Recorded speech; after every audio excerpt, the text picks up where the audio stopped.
MotoGP musim 2022 akan segera bergulir mulai tanggal 4 sampai 6 Maret 2022 di Losail, Qatar.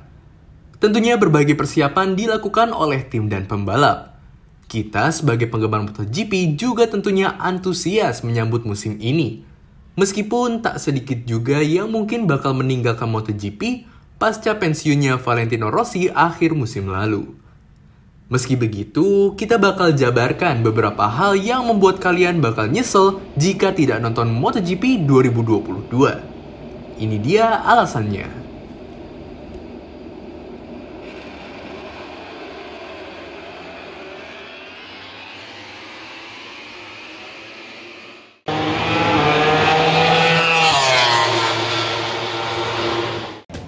Salah satu yang kita yakin kalian tunggu-tunggu dari MotoGP 2022 adalah digelarnya MotoGP di Indonesia.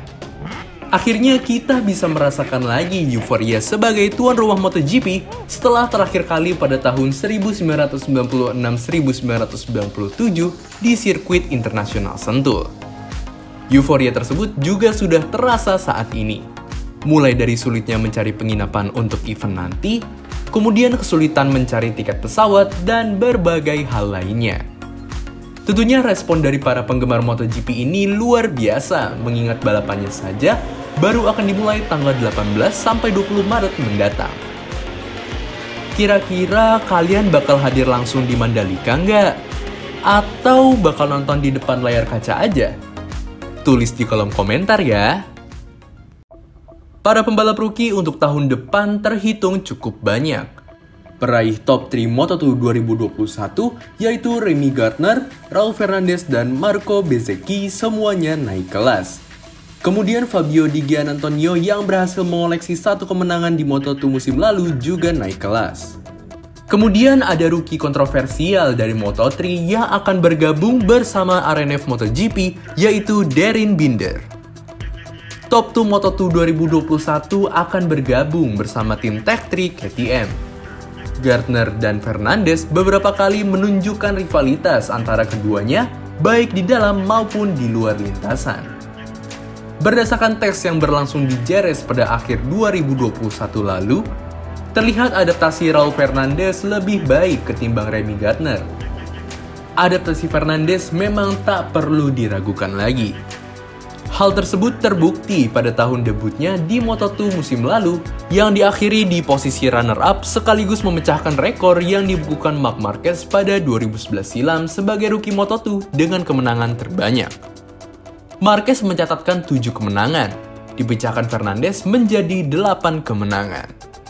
Sementara itu, Gardner diprediksikan akan beradaptasi dengan lebih lambat. Namun, jika ia sudah menemukan sentuhannya dengan motor, bukan tidak mungkin ia akan tampil cepat seperti halnya di Moto2 2021. Sementara itu, rookie dari tim Gresini MotoGP Fabio Di Giannantonio terlihat beradaptasi cukup mulus dengan Desmosedici GP21. Lain halnya dengan sesama rookie yang menggunakan Desmosedici GP21 dari tim VR46, Marco Bezzecchi agak sedikit kesulitan beradaptasi dengan motor MotoGP. Kala itu kondisi fisik Bezzecchi belum begitu siap dengan motor MotoGP. Tentunya lama-kelamaan Bezzecchi akan menyesuaikan dengan motor MotoGP sehingga bisa menunjukkan performa terbaiknya. Rookie yang paling menarik perhatian tentunya adalah Darryn Binder. Binder yang lompat kelas dari Moto3 ke MotoGP berbekal hasil yang biasa saja setelah berkompetisi 7 tahun di Moto3 tentunya diragukan banyak pihak. Namun pada uji coba di Jerez, meski berada di posisi terakhir, Binder tertinggal tidak begitu jauh dengan 0,6 detik lebih lambat ketimbang pembalap di depannya, yaitu Marco Bezzecchi. Patut diingat, itu adalah adaptasi perdananya dengan motor MotoGP dan motor Yamaha adalah motor yang ramah terhadap rookie. Jadi bukan tidak mungkin Binder tidak akan jelek-jelek amat pada musim perdananya. Musim 2022 menjadi kali pertama pabrikan Ducati menurunkan 8 motor dalam satu musim. Jumlah tersebut menjadi yang terbanyak di bawah satu pabrikan dalam semusim setidaknya di era MotoGP. Ducati akan menurunkan 4 motor Desmos Edici GP22 yang akan digunakan tim pabrikan Ducati dan juga Pramac Racing. Kemudian, 4 motor Desmos Edici GP21 akan digunakan 2 tim, yaitu VR46 dan Gresini Racing. Tentunya Ducati dikenal selalu memberikan paket motor yang kompetitif. Hadirnya GP22 tentunya menjadi ancaman dominasi kemenangan Ducati tahun depan. Terlebih lagi dengan line up pembalap yang sangat kuat lewat Francesco Bagnaia, Jack Miller, Johann Zarco, dan Jorge Martin. Meski setahun lebih tua, motor GP21 bukanlah motor sembarangan yang sudah terbukti berhasil meraih banyak kemenangan di 2021. Tentunya paket motor ini masih kompetitif dan bisa diajak naik podium, seperti apa yang dilakukan Enea Bastianini di Misano tahun lalu. Bukan tak mungkin Luca Marini yang sudah cukup berpengalaman ikut menyusul naik podium atau hadirnya kejutan dari dua rookie Ducati Marco Bezzecchi dan Fabio Di Giannantonio. Seperti yang telah kita ketahui, awal musim 2021 ini dominasi Fabio Quartararo Yamaha benar-benar sulit dibendung. Baru pada pertengahan musim ada nama-nama yang mengancam. Salah satunya adalah Bagnaia. Tentunya patut kita lihat perjalanan Quartararo untuk mempertahankan gelar juara dunianya. Apakah akan lancar? Apakah akan penuh perjuangan? Atau apakah akan gagal? Patut kita nantikan juga performa dari motor Yamaha, apakah akan mengalami peningkatan performa terutama dari top speed, atau akan tetap menjadi motor yang jago menikung saja, sehingga para pembalap mereka kewalahan meladeni top speed motor V4.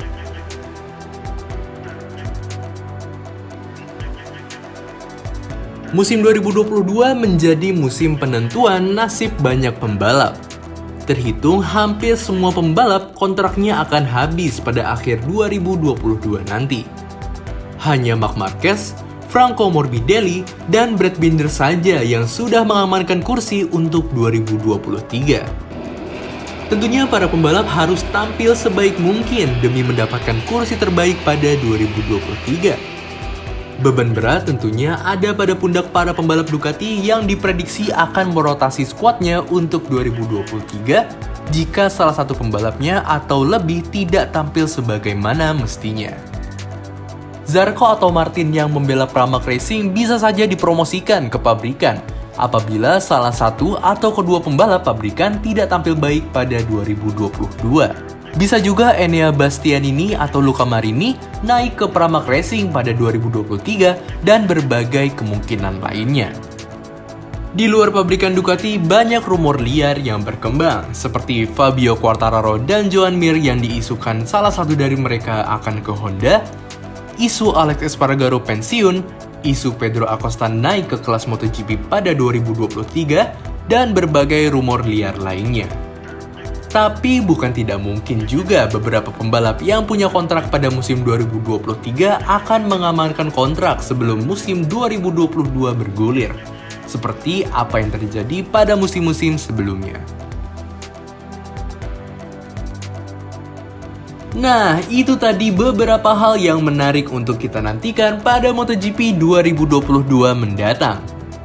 Jadi makin gak sabar kan buat nonton MotoGP tahun ini? Kalau versi kalian sendiri bagaimana? Apa saja sih hal yang kalian nantikan di MotoGP 2022? Jangan segan untuk tulis di kolom komentar. Jika kalian menyukai video ini, silahkan tekan tombol like, komen, dan juga subscribe. Salam respect all riders!